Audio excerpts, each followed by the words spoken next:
Gloria a Dios. Seguimos en el libro de Segunda de Corintios. Amén. ¿Vas a grabar? Amén. Segunda de Corintios, capítulo 8. Hoy vamos a tratar de ver dos capítulos que están juntos porque tienen que ver con el mismo tema. Entonces es bastante lectura, pero vamos a tratar de poder cubrir los dos capítulos y poder entender lo que está allí. Recordemos que el espíritu de leer la escritura es en el deseo de poder llegar a conocer y a entender qué es lo que Dios quiere de nosotros, qué es lo que Dios quiere que conozcamos, qué es lo que Dios quiere que entendamos, cómo es que Dios quiere que vivamos. ¿Cómo es que tenemos cada día ser más sabios en entender y comprender qué es bueno, qué no es bueno, qué es santo, qué no es santo, qué es puro y qué no es puro, qué es limpio y qué no es limpio? Y es todo un proceso de entender, de comprender, y asimismo pues hay que venir haciendo ajustes, haciendo cambios para que cada día pues podamos acercarnos más a lo que Dios quiere y pide de nosotros. Amén. Este capítulo 8 tiene que ver con algo que pareciera que no tiene nada que ver con la perfección, pero sí. Dentro del fruto del Espíritu, que es gozo, paz, mansedumbre, hay dos aspectos que deben caracterizar al creyente y que son dos aspectos que el Espíritu Santo quiere trabajar en nosotros, y es el hecho de la bondad y la benignidad.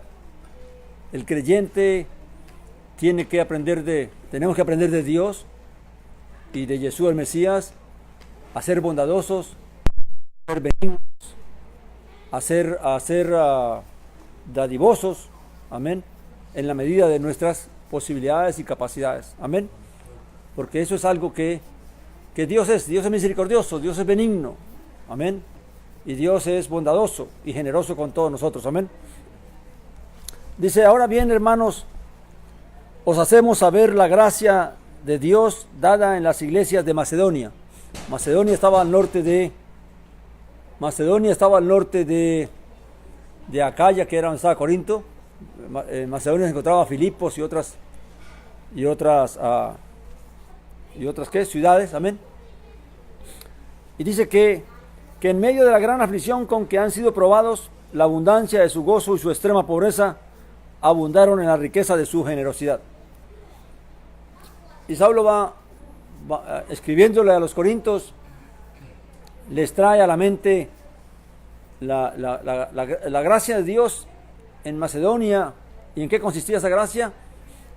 En que Dios había obrado tal en las iglesias de Macedonia, que aún de las dificultades que estaban pasando económicamente, porque parece que por ese tiempo hubo situación económica difícil para esa región, para esa área, aún a pesar de la situación económica que ellos estaban sufriendo y pasando, aún así de su necesidad propia que tenían, fueron generosos para ayudar a aportar, para recoger una ofrenda para llevar a otra congregación que también estaba en necesidad. Y cuando hablamos de estos aportes, vamos a entender que no estamos hablando de cuestiones de ministerio, de recoger ofrenda para un ministerio, sino recoger ofrenda para ayudar a una población, a una congregación que estaba en escasez y en necesidad, más que la que estaban los macedonios, amén. Y que esa es la gracia de Dios, producir en una persona, tal vez de escasos recursos, tal vez una persona limitada, producir en él el querer como el hacer para tener un corazón generoso, un corazón bondadoso, y así mismo poder aportar y ayudar a aquellos que están también tal vez en más necesidad que él mismo, amén. Y por eso dice que la gracia de Dios, porque Saulo se lo atribuye a que es Dios el que procede, el que crea ese deseo en nosotros, el que genera en nosotros esa generosidad, y entonces podemos aportar, podemos ayudar a pesar de nuestras propias limitaciones, amén. Por eso lo llama él la gracia de Dios, y hace meditar a los corintios que si estos en esa condición lo hicieron, pues cuánto más ellos que tal vez están en una mejor condición. Amén. Entonces dice él, 3. pues doy testimonio de que espontáneamente dieron según su capacidad y aún por encima de su capacidad. O sea que ellos se esforzaron en aportar aún más de aquello que tal vez podían. Amén. Suplicándoos con muchos ruegos que les concediéramos la gracia, suplicándonos con muchos ruegos que les concediéramos la gracia de participar en este servicio a los santos. Está hablando de la congregación en Jerusalén, en el área de Judea. Cuenta la Biblia, las Escrituras, y la misma historia narra de que por esos años hubo una sequía muy grande en Israel, en Jerusalén, y hubo mucha hambruna, hubo mucha necesidad. Y estas congregaciones de Asia Menor y de Macedonia se dieron de cuenta de la necesidad, y aún tal vez Saulo, considerando que ellos estaban también en una condición precaria, en una condición también de necesidad, pues tal vez quiso como no pedirles ayuda, porque realmente pues tal vez no podrían, pero ellos le rogaron a Saulo que les permitieran a ellos poder ayudar en algo. Y Saulo claramente pues entendió que era Dios el que estaba obrando en ellos y que estaba poniendo ese deseo, esa voluntad, y entonces Saulo se lo permite para que ellos contribuyeron con más de lo que tal vez se esforzaron, de tal manera que contribuyeron más de lo que podían. Y eso es algo que es el fruto del Espíritu, o sea, el que uno pueda despojarse, amén, de ese materialismo y de ese egoísmo tal vez que uno a veces maneja, y de esos temores de que es que si lo doy mañana yo con qué soluciono, con qué arreglo mi problema. Pues eso Saulo lo entiende como que es Dios. Eso es parte del fruto del Espíritu, el ser benignos, el ser generosos, amén, el ser benevolentes para con aquellos que están en necesidad, el no quedarnos como impasibles ante la necesidad ajena, sino que realmente la compasión nos mueve a querer también hacer algo en la medida que uno puede, y el que se esfuerza.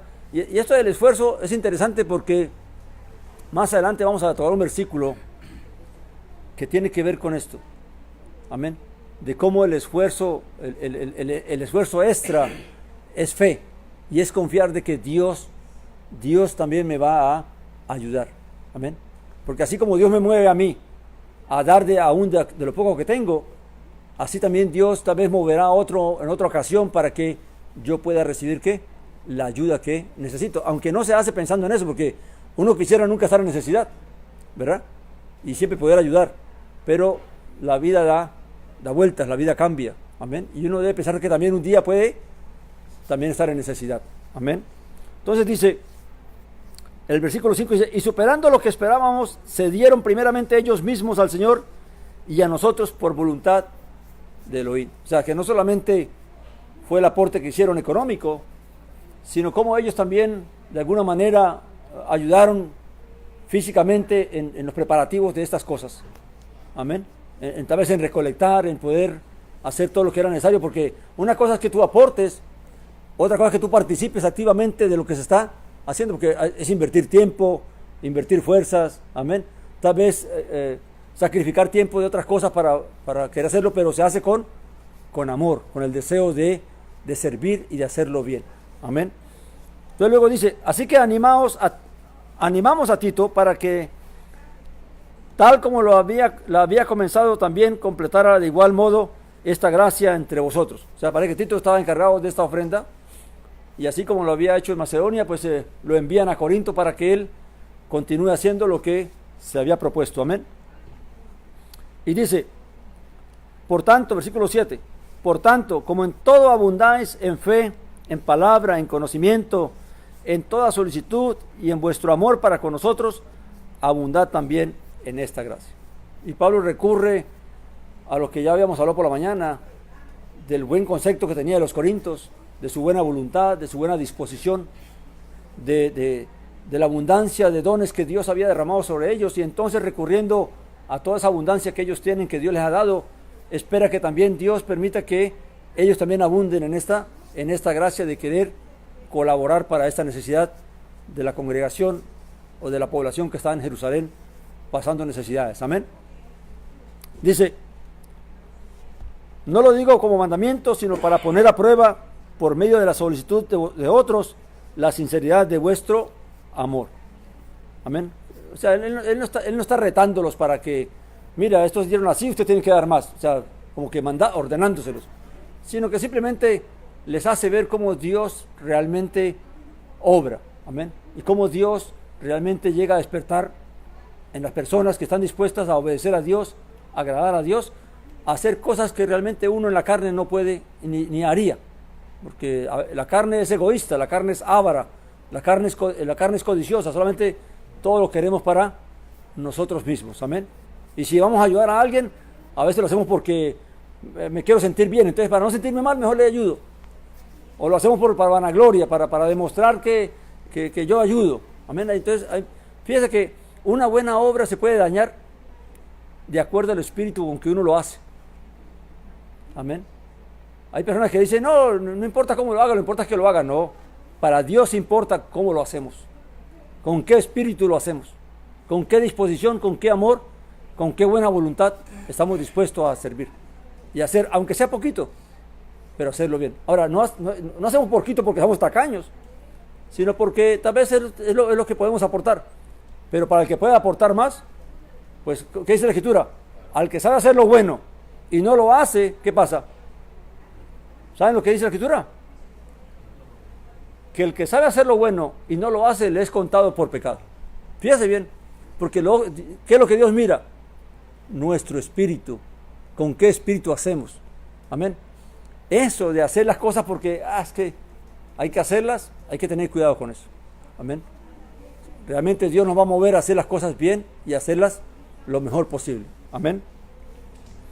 Luego dice, el versículo 9 dice, porque conocéis la gracia de nuestro Señor Jesús, el Mesías, que siendo rico se hizo pobre por amor a vosotros, para que vosotros fuerais enriquecidos con su pobreza. Y aquí Saulo pone el máximo ejemplo de lo que es la bondad, de lo que es la benignidad, de lo que es la generosidad. Y es la misma entrega de nuestro Señor Jesús el Mesías. Como sin necesidad de venir a padecer y a sufrir en esta vida, a pasar aflicciones y sufrimientos, estuvo dispuesto a venir a esta tierra, a padecer y a sufrir por nosotros para que toda esa riqueza de Dios, de la bondad, del amor de Dios, de la generosidad de Dios, fuese derramada sobre cada uno de nosotros. Amén. Y ese es el mayor ejemplo. Esta mañana hablábamos, para no dejarlo así en el aire, el punto de que la Biblia dice que el Señor conoce a los que son suyos, ¿verdad? Y como la Biblia dice que al final el Señor cuando venga llamará a los que conoce y rechazará a los que desconoce. Y preguntábamos que ¿cómo se produce eso? ¿Cómo es que el Señor va a reconocer quién es suyo y quién no es suyo? ¿Quién es de Él y quién no es de Él? Y entonces uno podría decir, no, pues que el Señor lo sabe todo.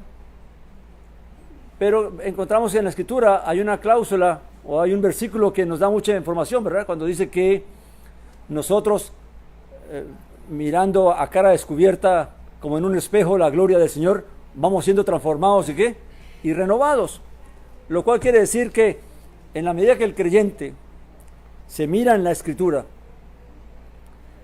y va viendo la imagen de Dios, la imagen de nuestro Señor, perdón, amén, de cómo fue Él en la tierra, con qué amor, con qué generosidad, con qué paciencia, con qué mansedumbre, con qué humildad caminó en esta tierra. Y entonces, uno viendo esa imagen de Él, entonces el creyente también se va transformando en esa imagen y va aprendiendo a ser manso, a ser humilde, a ser bondadoso, a ser generoso, a amar, a perdonar, a estar dispuesto a darlo todo. Entonces, claramente, en la medida que el creyente va reflejando la imagen de nuestro Señor, pues claramente va siendo conocido de Él, porque esa es mi imagen. El Señor puede decir, esa es mi imagen. Amén. Pero si alguien que dice ser creyente, leyendo la Escritura, y en vez de buscar conocer al Señor, y de buscar imitarle a Él y parecerse a Él, empieza a vivir conforme a lo que cree, a lo que piensa, claramente no se va a transformar, el Señor no va a ver no se va a ver reflejado en ese creyente. Por lo tanto, el día de la retribución, el día de que Él venga, ¿qué le va a decir? No te conozco. Amén. ¿A quiénes que va a conocer? A aquellos que cada día van buscando parecerse a Él, van buscándose reflejar la imagen de nuestro Señor en Él. No la imagen que tienen ahorita en gloria, porque dice Saulo y dice la Escritura que cómo es Él no lo sabemos. Pero está hablando del aspecto de gloria de ahora. Pero cuando la Escritura habla de mostrarnos la gloria, está mostrando de revelarnos a Él cuando Él caminó aquí en la carne, de cómo Él se comportó, cómo Él hablaba. ¿Sería que andaba diciendo malas palabras? ¿O andaba criticando o chismeando con los discípulos de otros? Nada de eso. Amén. Él estaba haciendo aquello que le agradaba al Padre. Y así todo creyente tiene que ir copiando esa imagen, ir reflejando esa imagen. Amén. Luego dice que, y en esto, dice versículo 10, 8-10, dice, y en esto doy mi opinión, porque os conviene a vosotros que comenzasteis desde hace un año, no solo hacerlo, sino también a desear hacerlo.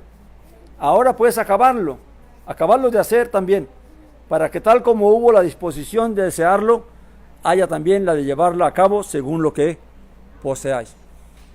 Recordamos la primera carta de Corintios, donde Saulo invita a los corintios a participar y dice que cada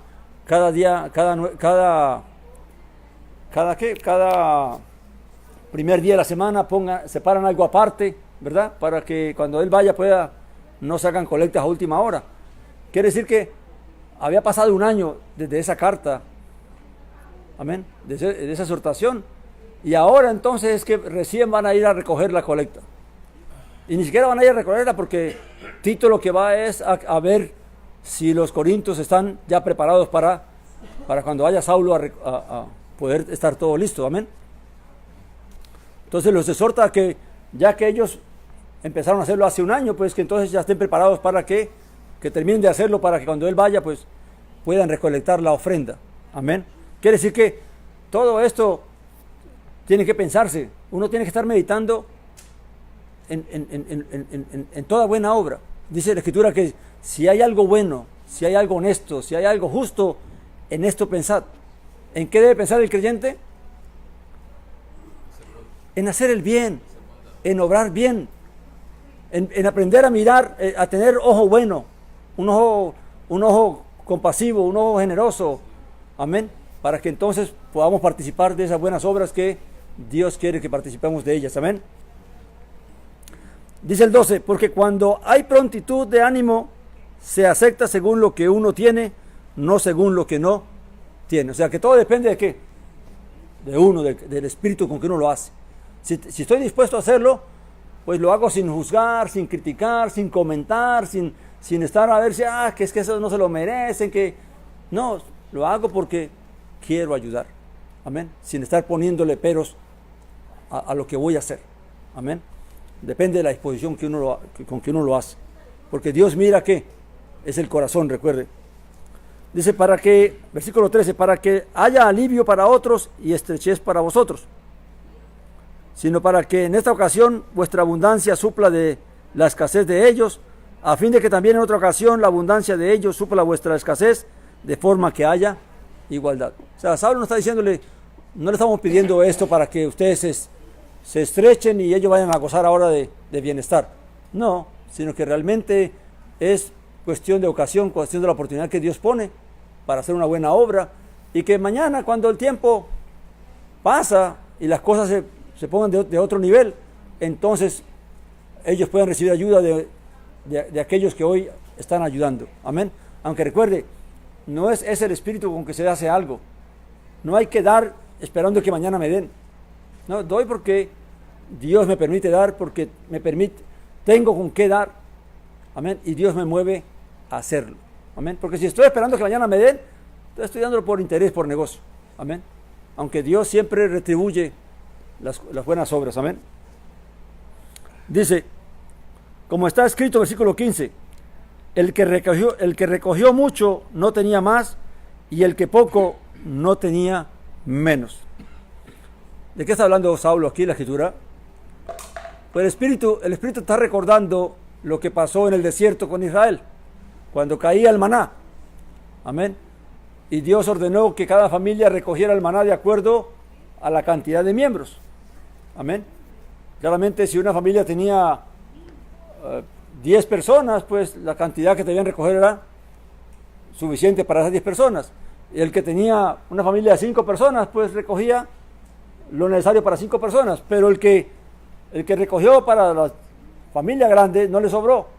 Ni el que recogió para la familia pequeña tampoco le faltó. Entonces cada quien recogía conforme a qué, a la necesidad que tenía. Entonces, a veces Dios nos da y a veces pretendemos tener igual que lo que tiene otro, cuando tal vez la demanda que él tiene, el gasto que él tiene, es mucho más que el gasto que yo tengo. Amén. A veces uno puede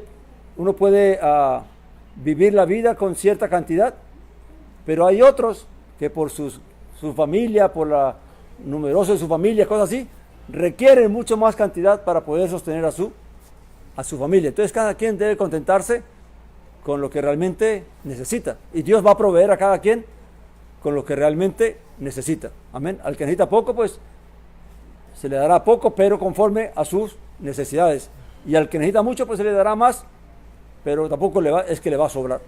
Amén. Dice, como está escrito, el versículo 16: pero gracias a Dios que puso la misma solicitud por vosotros en el corazón de Tito, pues no solo acogió bien el ruego, sino que teniendo el mayor solicitud, espontáneamente fue a vosotros. Amén. Creí que solamente Dios no puso en el corazón de ellos de dar, sino también de Tito de hacerse cargo de esta ofrenda y de tener que ir de un lugar a otro preparando la ofrenda. Amén. Y todo esto depende de ¿quién? De Dios, que es el que pone el querer como el hacer. Dice, y enviamos juntamente con él al hermano cuya alabanza en el Evangelio se extiende por todas las iglesias. No se da el nombre de esa persona. Y no solo esto, sino que también fue escogido por las iglesias o las congregaciones como nuestro compañero de viaje con esta gracia que es provista por nosotros para la gloria del Señor y para mostrar nuestra disposición. Algunos comentaristas creen que esta persona es Lucas, el médico, el que escribió el rollo de los Hechos. Amén. El 20 dice, previniendo esto, que nadie nos desacredite por esta generosa cantidad provista por nosotros, porque tenemos en mente las cosas honestas, no solo delante del Señor, sino también delante de los hombres. Quiere decir que Saulo está diciéndoles, porque no faltará quien de entre los que están allí, al ver toda la cantidad de dinero que se está recogiendo, entonces tenga un mal comentario o una mala opinión o diga algo que no debe decir. Amén. En base porque siempre se está juzgando, siempre se está condenando a aquellos que sirven. El que tiene espíritu, el que no tiene espíritu de Dios, siempre va a buscar cómo juzgar, cómo señalar, cómo condenar a aquel que sirve a Dios, porque quiere desacreditarlo de alguna manera. Entonces Saulo se cuida en salud de que no va a él, sino que manda a Tito y mandan a otra persona para que la gente no lo critique a Saulo, o no vaya a juzgar a Saulo como que tanto dinero, algo va a pasar ahí. Amén. Porque siempre está el ojo malo, siempre ve malo. Amén. Y dice, y enviamos con ellos a nuestros hermanos, al cual muchas veces hemos probado en muchas cosas que es diligente, pero ahora mucho más diligente que nunca por la mucha confianza en vosotros. O sea, la disposición de esta otra persona. En cuanto a Tito, es mi compañero y colaborador entre vosotros. En cuanto a nuestros hermanos, son mensajeros de la congregación, gloria del Mesías. Por tanto, mostrad en presencia de las congregaciones la evidencia de vuestro amor y el motivo de nuestra jactancia respecto a vosotros. Y aquí entramos al capítulo 9, que es parte también de todo este relato. Dice, porque en cuanto a la contribución para los santos, es por demás que os escriba, pues conozco vuestra disposición, de la que me glorío por vosotros ante los macedonios, porque Acaya se ha preparado desde el año pasado, y vuestro ejemplo estimuló a la mayoría. Saulo está diciendo que lo que pasó en Macedonia también fue parte de que Dios despertó en los macedonios ese deseo de hacerlo, mirando la disposición que hubo primeramente en Corinto, en Acaya. Amén. Entonces ahora Saulo exhorta a los corintios a que sigan haciendo lo que se dispusieron a hacer y que tengan en cuenta lo que Dios está haciendo también en Macedonia. Amén. El versículo 3 dice, sin embargo he enviado a los hermanos para que nuestra jactancia acerca de vosotros no quede vacía en esta parte, para que, como os decía, estéis preparados.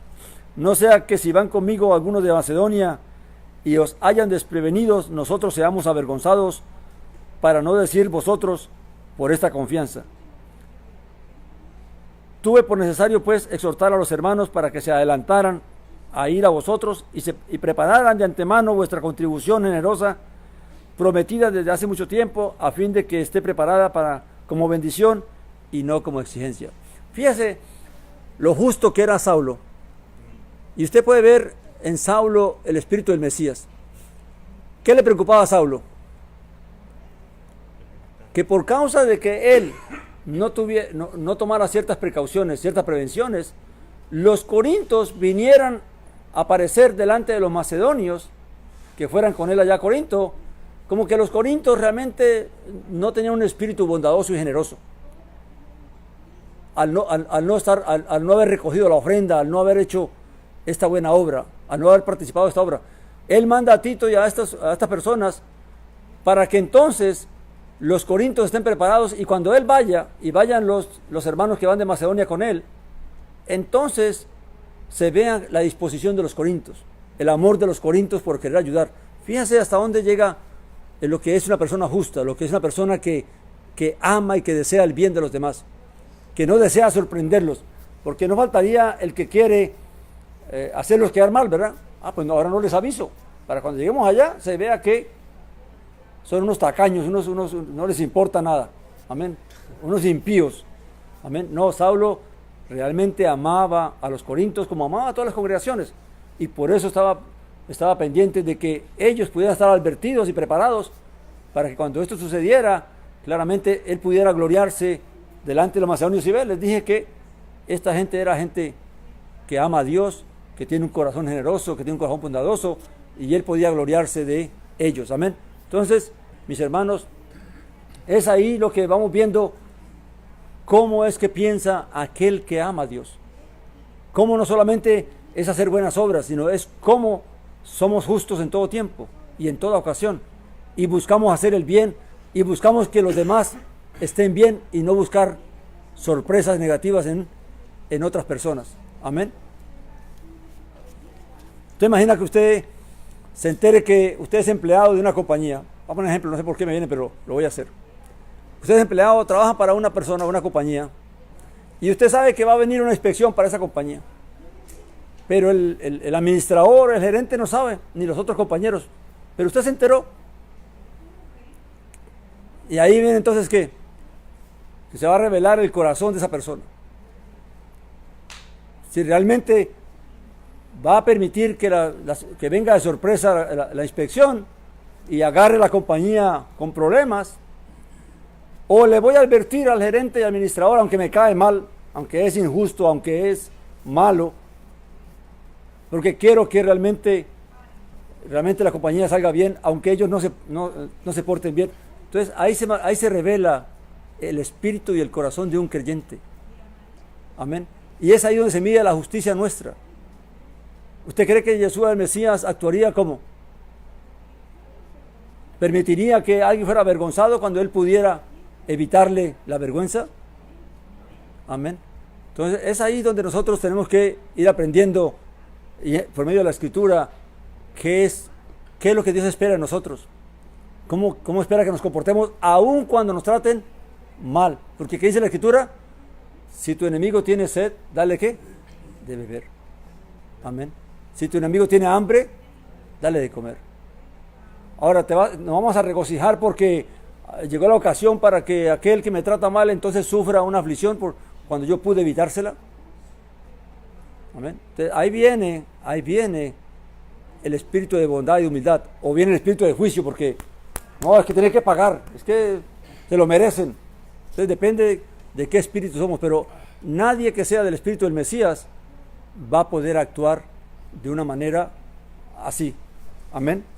Luego dice, versículo 6, pero esto digo, el que siembra escasamente cosechará también escasamente, y el que siembra abundantemente cosechará también abundantemente. Y este texto es muy usado, sobre todo cuando se van a hacer colectas en las congregaciones, ¿verdad?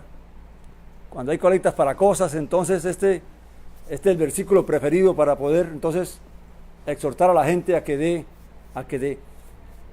Pero claramente no está hablando solamente de colectas para ministerios, para congregaciones. Está hablando de cualquier oportunidad que nosotros como creyentes tenemos para poder ayudar a otro. Amén. De cómo vamos a comportarnos bondadosamente y generosamente para esa necesidad que estamos viendo. Sea de una persona, sea de una familia, sea de una población o sea de una congregación. Pero depende de cómo nosotros, qué espíritu nos mueve. Amén. Entonces, hay personas que se acostumbran al dolarito, ¿verdad? $1 y eso es mucho. Amén. Porque así ya se hace la costumbre. Amén. Porque es tanto lo repetitivo, pero en realidad no damos lugar para que Dios renueve nuestro espíritu y realmente tengamos un corazón ¿qué? Generoso y bondadoso. Amén. Luego dice, cada uno como propuso en su corazón, no con tristeza o por obligación, porque Dios ama al dador alegre. Y aquí vamos que entonces realmente uno no debe hacer algo porque esté obligado a hacerlo, ni porque necesito hacerlo, sino que si el Espíritu de Dios nos mueve, lo vamos a hacer porque el Espíritu de Dios, porque la gloria es de Dios, la gracia es de Dios. Cuando Dios pone en un corazón el hacer algo y hacerlo bien, entonces realmente reconocemos que no somos nosotros, sino que es Dios el que lo mueve. Cuando nosotros meditamos para hacer una buena obra, si doy o no doy, o cuánto doy, todo esto, realmente estamos actuando en nuestra propia carne. Cuando es el Espíritu de Dios, usted no medita tanto, no piensa tanto, usted, lo que el Señor trae al corazón, eso es lo que se hace. Amén. Ahora muchas veces Dios querrá hacer, pero depende de nosotros si queremos hacerlo o no. Amén. Luego dice, y poderoso es Dios para hacer que abunde en vosotros toda gracia, a fin de que teniendo en todo tiempo siempre todo lo necesario en todo, abundéis para toda buena obra. Como está escrito, repartió, dio a los pobres, su justicia permanece para siempre. Y el que provee semilla al que siembra, también proveerá pan para alimento, y multiplicará vuestra semilla, y hará crecer los frutos de vuestra justicia. O sea, que todo aquel, Dios que es el que provee las cosas, no solamente va a proveer las cosas, no solamente las necesarias, sino aún aquellas más que son necesarias, porque ¿qué dice la Escritura? Que Dios concede el deseo de nuestro corazón, no como nosotros pedimos, sino mucho más abundantemente de lo que nosotros pedimos. Amén. Y no solamente Dios nos concede más de lo que pedimos, sino que también Dios es el que pone el querer en nosotros de hacer las cosas. Si realmente tenemos una disposición para hacer la voluntad de Dios y dejarnos que el Espíritu de Dios nos guíe. Amén. Luego dice, siendo enriquecidos en todo para toda generosidad, la cual produce por medio de nosotros acción de gracias. Porque el ministerio de este servicio no solo suple las necesidades de los santos, sino que también abunda en acción de gracias. O sea, cuando hacemos una obra guiados en el Espíritu, pues no solamente estamos haciendo una obra para beneficio nuestro, porque Dios también tiene en cuenta nuestra justicia, sino que esa buena obra también trae que redunda en acción de gracias para Dios, porque la gente va a agradecer a Dios y va a dar gracias a Dios por la buena voluntad, por la generosidad, por la bondad con que se hizo la obra. Amén. Luego dice el 13, pues por la experiencia de esta ayuda, ellos glorifican a Dios a causa de la obediencia que profesáis al Evangelio del Mesías y por la generosidad de esta ayuda para ellos y para todos. Y en la oración de ellos, por vosotros, por amaros a causa de la sobreabundante gracia de Dios derramada en vosotros. Gracias a Dios por su don inefable. Ahora, no solamente es que se dan gracias a Dios, sino que ahora tenemos a una voz dirigiéndose a Dios, intercediendo por nosotros, intercediendo por aquel que ayudó, dando gracias a Dios, pero diciendo, Señor, gracias por estos hermanos, por esta congregación, que realmente demostraron tu amor y estuvieron dispuestos a ayudarnos y a favorecernos. Claramente, Dios también, ¿qué dice? Escucha la oración de aquel que clama. Así como Dios, en la ley hay una instrucción bien interesante. Dice la Escritura que cuando una persona empeñaba su manto, que tal vez era lo único que tenía para arroparse de noche, para vestirse, y una persona empeñaba su manto por una necesidad, el mandamiento ordenaba la instrucción de Moisés que al caer la noche, aun cuando esa persona no hubiera devuelto el préstamo, se le tenía que dar el manto para que no durmiera descubierto. Y dice la Escritura, dice Dios, porque si esa persona clamaba a Dios en esa necesidad, entonces claramente él iba a traer juicio sobre aquel que había sido impiadoso, impío, al no tener misericordia y compasión de esa persona y esa necesidad. Amén. Voy a leer unos textos que quiero compartir con ustedes, mis hermanos, en el libro que tiene que ver con todo esto, porque nos ayuda a Deuteronomio 15:7. Amén. Deuteronomio 15:7.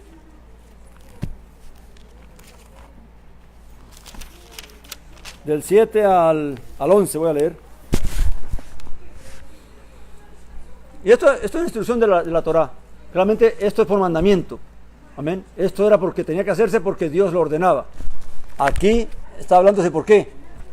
Por espíritu. El espíritu es el que pone el querer como él hacer, la buena voluntad. La generosidad es fruto ¿de quién? Del espíritu. Amén. Recuerden, en la instrucción, en el primer pacto, ¿es por qué? Es por mandamiento, y dice así la Torá.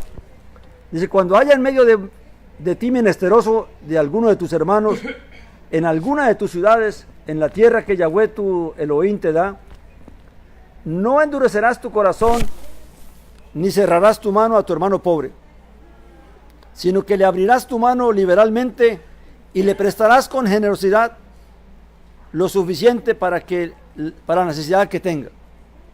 Guárdate que no haya en tu corazón alguna intención maligna y te digas, se acerca el año séptimo, año de remisión, y mires con malos ojos a tu hermano pobre para no darle, y clame contra ti a Yahweh, y sea en ti pecado.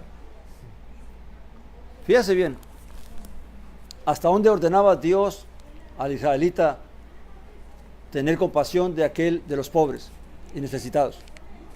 Amén.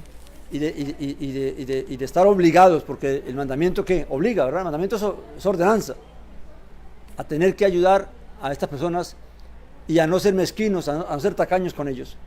Y aún más, recuerde que cada 7 años, cada 7 años, había un año sabático, ¿verdad? Y se perdonaban las deudas y todo eso. ¿Y qué pasa si venía una persona el año sexto, a mitad de año, cuando ya faltan 6 meses para que el año se acabe y ya viene el año del perdón? Y entonces viene la necesidad a ti y tú dices, ay, pero es que si le presto ya en 6 meses viene el año sabático y adiós platica. Pailas. Amén. Y aún Dios le dice, ten cuidado con ese pensamiento. Ten cuidado con ese espíritu. Amén. Y no hagas eso, porque entonces Dios va a obrar. Porque si la persona se va con las manos vacías y clama a Dios, Dios no se va a quedar quieto. Amén. Entonces, así mismo, ahora, todo esto era por mandamiento, había que hacerlo. Aquí que dice la Escritura, no es por obligación, ni es por necesidad. Quiere decir que es algo que Dios, la bondad, la generosidad, es algo que Dios produce en los creyentes. No es que yo sea bueno, sino que es que el Espíritu de Dios me va renovando y me va capacitando para que yo pueda tener ese corazón despojado de materialismo y de egoísmo y de avaricia y de codicia, y entonces pueda dar, pueda hacer lo que es bueno. ¿Qué dice la Escritura? Porque somos hechura de Dios, creados en Jesús el Mesías, ¿para qué? Para buenas obras. Dios nos creó, al verdadero creyente, Dios nos creó para buenas obras. y es Dios el que va a producir en nosotros ese querer como ese hacer. El que no tiene ese sentir, claramente, que dice la Escritura, no tiene el espíritu del Mesías. Amén. Vamos a leer, hermanos, a Proverbios 11, 24, 25. Proverbios 11, 24, 25.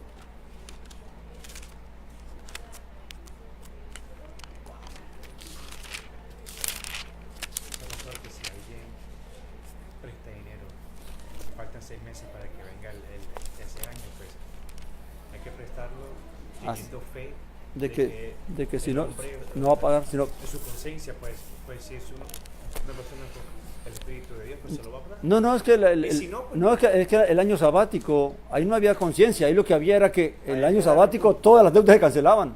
Si usted debía algo, ya no debía nada. Y eso no se trata de que a ver si usted es consciente y me devuelve aunque sea año sabático. No, la ley dice, la ley es la ley. La ley dice, en el año sabático, las cuentas, cero. Amén. Ahí no hay nada de conciencia, ni que ser ¿qué? Honesto. No, la ley era así. Amén. Realmente el espíritu es diferente. Amén. Claro. Nosotros en el nuevo pacto no tenemos años sabáticos. Así que si usted presta, a pagar se ha dicho, porque no hay forma de que usted, a menos que Dios obre gracia en aquel que le debemos y diga, ¿sabe qué? No me debes nada. Hagamos de este año un año sabático para usted y ya, borrón y cuenta nueva, no me debes un cero. Amén. O sea que ahora sí, o sea, con ese año entonces uno obviamente uno tiene que pagar, pero claro. Uno pues no tiene como ese concepto. Como claro. Recuerde que ahí donde no ve la diferencia entre lo que era el mandamiento, la ley, y lo que es la guianza del Espíritu. Amén. Hay cosas de la ley que solamente ocurrían por la ley. En el nuevo pacto no ocurre eso. Vamos, el año sabático, no hay año sabático en el nuevo pacto. Amén. Ahora, lo que sí puede haber es que claramente Dios puede poner en el corazón de una persona la misericordia, la bondad de que si alguien le debe y ve que el pobre no prospera, no le va bien, pues le dice, ¿sabes qué? Yo te quito esa carga, no me debes nada, no te preocupes por eso.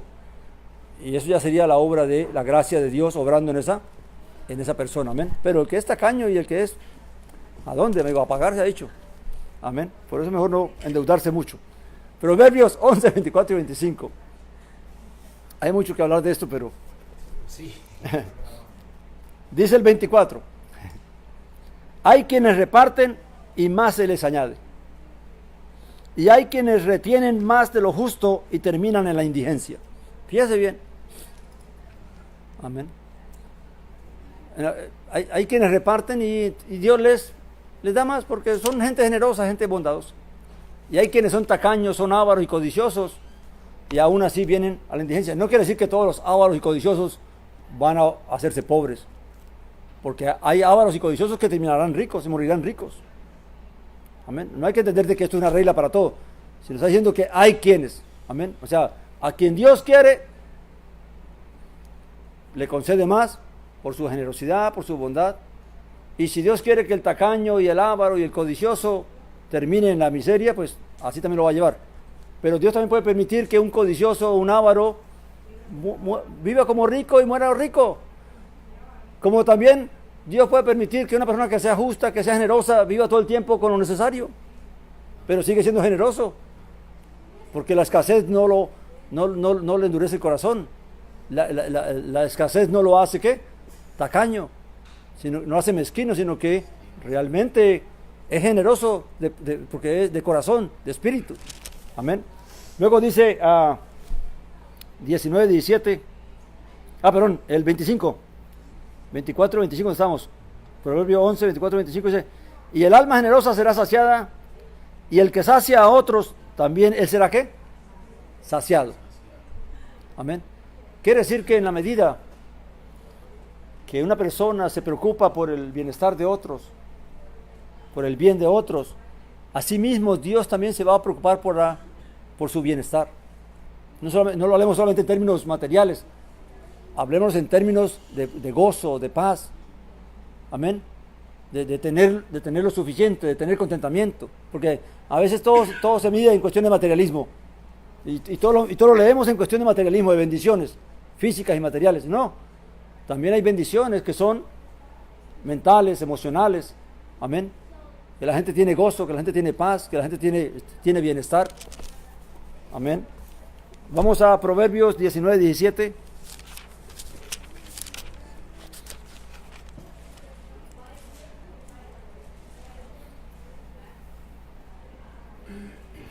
¿Lo tienen? Dice, el que da al pobre, ¿a quién le presta? Le presta a Yahweh.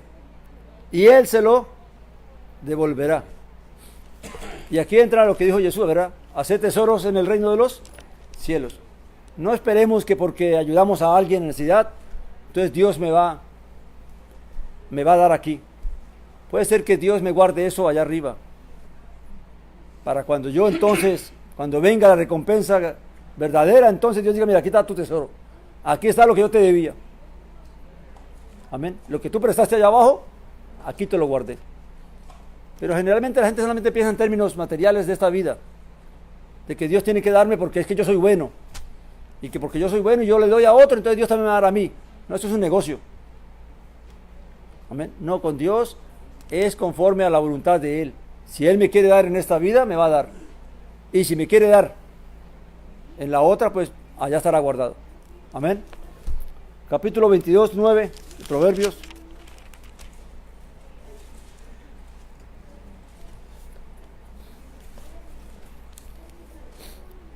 Proverbios 22, 9 dice, el que tiene ojo generoso será ¿qué?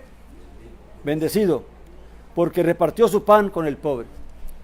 Ahora, todo esto, recuerde, lo dijo Salomón o lo dijo el proverbista, mirando que había personas en Israel que tenían gente había gente bondadosa, gente generosa.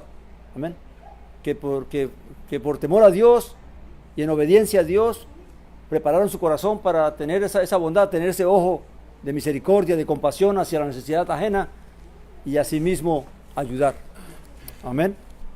Vamos a terminar en Eclesiastés 11, 1 y 5. Está más adelante, después de Proverbios. Eclesiastés 11, del 1 al 5, vamos a leer. Dice la Escritura, echa tu pan sobre las aguas, porque después de muchos días lo hallarás. Amén. Reparte porción a 7 y aún a 8, porque no sabes el mal que vendrá sobre la tierra. Si las nubes están llenas de lluvia, se vaciarán sobre la tierra, y si un árbol cae hacia el sur o hacia el norte, en el lugar donde caiga quedará. Ahorita le explico todo esto. Amén. El que considera el viento no sembrará, y el que mira las nubes no cegará. Así como no sabe cuál es la senda del espíritu, ni cómo crecen los huesos en el vientre de la que está encinta, así ignoras la obra de Dios, el cual hace todas las cosas. ¿Qué está diciendo Eclesiastés? Está exhortando a la persona, o exhortaba a través de la Escritura, a que las personas estuvieran dispuestas a creerle a Dios y a actuar en esa fe, a hacer lo bueno que Dios pedía hacer, a no dejarse guiar por la apariencia de las cosas, que va a llover, hoy no voy a trabajar porque está nublado, y de pronto no llueve y perdiste todo el día, ¿verdad? O así uno hace una cantidad de conjeturas basado en la apariencia de las cosas y deja de hacer las cosas. Amén. Lo que la Escritura le enseñaba o enseña es que nosotros tenemos que obrar confiando en la veracidad de Dios. Que si Dios dice que Él va a compensar, que Él se agrada de aquellos que hacen el bien, de aquellos que obran la justicia, de aquellos que buscan imitarle a Él, entonces claramente al final vamos a hallar ese pan. Y para la muestra un botón. Jesús el Mesías vino porque le creyó al Padre, ¿verdad? El Padre le prometió que iba a poner su vida, pero que la volvería a tomar. Amén. Y Jesús vino en esa promesa. Vino porque sabía que iba a sufrir, iba a morir, pero también vino porque sabía que iba a volver a resucitar, que iba a volver a vivir. Y aunque puso su vida y la echó su pan, porque su vida es el pan, dice la Escritura, y la echó sobre las muchas aguas, después de muchos días, ¿qué? La volvió a hallar. Aunque los hombres se la quitaron, aunque los hombres los crucificaron, Dios le concedió nuevamente, ¿qué? La vida. ¿Qué es lo que nos enseña esto? Ahora, Yeshua no se puso a meditar, a pensar, nuestro Señor no se puso a pensar de que, es que eso no se lo merecen, es que no me van a oír, es que los que me van a oír son muy poquitos, ¿para qué voy a ir yo para allá? No, Él no se puso a mirar la dureza del corazón, ni toda la religiosidad, ni toda la hipocresía que había en Israel en aquel tiempo, sino que confió en la obra de Dios, confió en lo que Dios quería hacer y iba a hacer. Y asimismo la Escritura nos exhorta a nosotros a que le creamos a Dios, de que hagamos las cosas buenas, porque para eso fuimos creados, para buenas obras, y de que confiemos de que Dios realmente es justo, es fiel, y recompensará y es galardonador de todos aquellos que le obedecen, y que le buscan y que le aman. Amén.